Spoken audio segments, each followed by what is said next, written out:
Hello everyone, this is MarineSub. My name is Jervain. And my name's Cao Yun.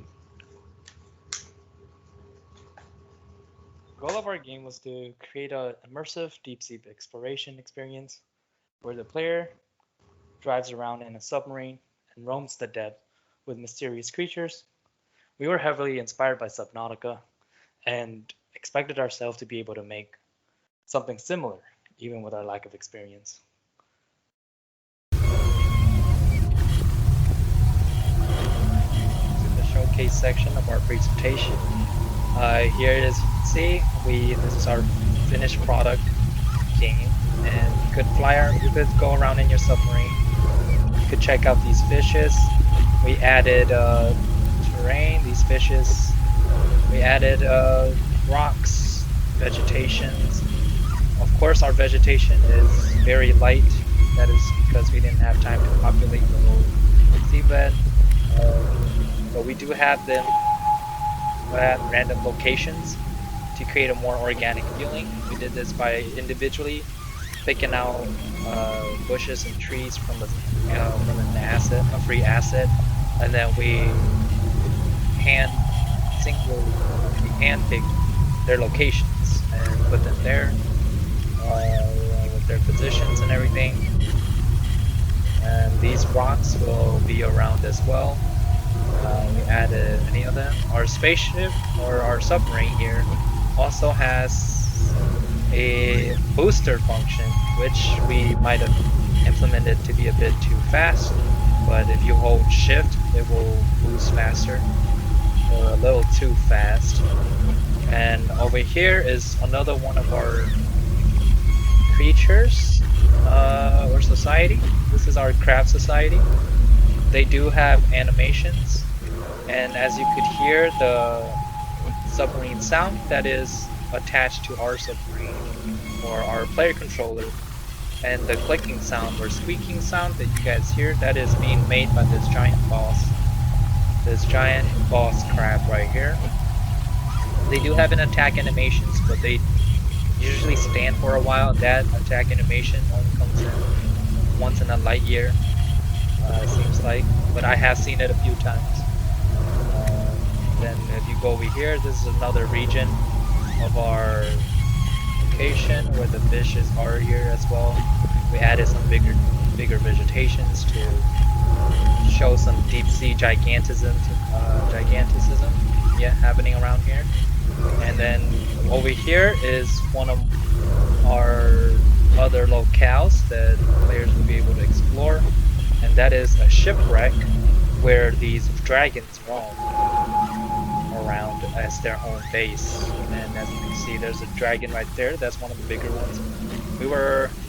Had we had more time, we're hoping that we could add an aggressive behavior to these dragons so they would attack when the player gets near. However, our main goal was just to create an explorable world. Our terrain is fairly big, and it would be a bit difficult to fully populate this whole area and script everything within 5 weeks. It would be pretty much impossible. Bigger dragon here. Yes, you could see him right there. He is in the same place. He has no moving animations. He's a little broken. And then, as you can see, this is our seabeds. We go through here. And that is mostly it for our showcase. Most of our materials, most of what we accomplished. Our seabed is too big, and in order to populate it with so many vegetations, it's going to require a lot more time than just 5 weeks. So this is as much as we could accomplish, and right now it is fully explorable. The whole map is a lot bigger than what I am showing right here, because right here is mostly what we had populated with some life. Over there had some fishes swimming, but there's not much vegetation around. And over here is where all the sightseeing will happen. In the future, if possible, we'd like to add caves. But right now, this is our finished product for the semester. Thank you.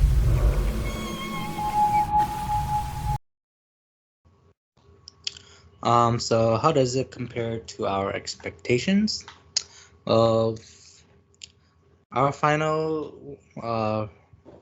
our final finish, it's not as quite polished as we would have liked it to be.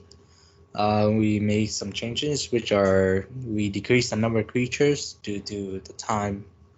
We also added a lot of the general fishes to create the atmospheres, and we didn't have any user interface. We could only use the WASD to move around.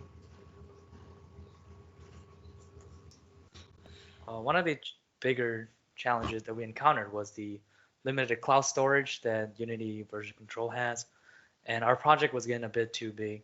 So we had to use Microsoft Team and use the share feature for us to work on only one project because we could only do it on one device now. We can't really upload it, push or pull anything. And another one that we had, another challenge was the collision with objects. We couldn't get the terrain to collide with a lot of the fishes because they had different scripting. They didn't have a rigid body.